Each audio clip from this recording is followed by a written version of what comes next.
Business owners in the Comox Valley say a plan for a homeless shelter in their neighbourhood could scare their customers away and could threaten their livelihoods. The city has already purchased land for the shelter and says no matter where it goes, someone is going to be against it. But as A-News reporter Gord Kurbis shows us, those business owners are meeting tonight for a strategy session in the hope of changing the city's mind. Like many communities, the Comox Valley has a growing homeless population.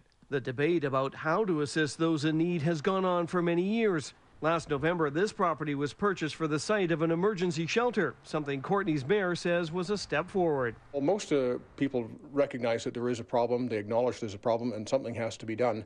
And there's no perfect location, and I think most people are just willing to take a shot on this. But merchants situated around the property say the downtown location couldn't be worse. The Emergency and Supportive Housing Center will be built right next to this bedroom furniture store. Well, there's already issues in the area with, people hanging in the alleys and cleaning up in the mornings when you come in.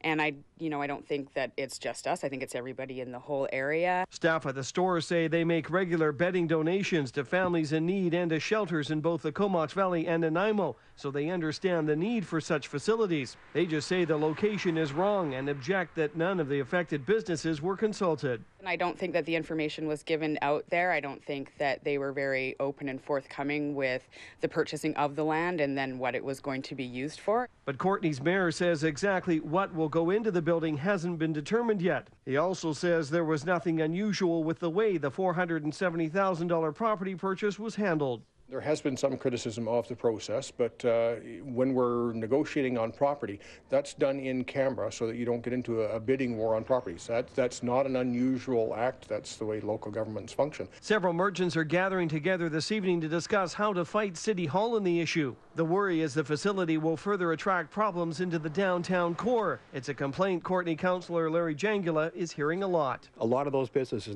in that vicinity are hanging on by tenterhooks right now anyway. And they're afraid that any negative change to what happens in their area could put several of them out of business.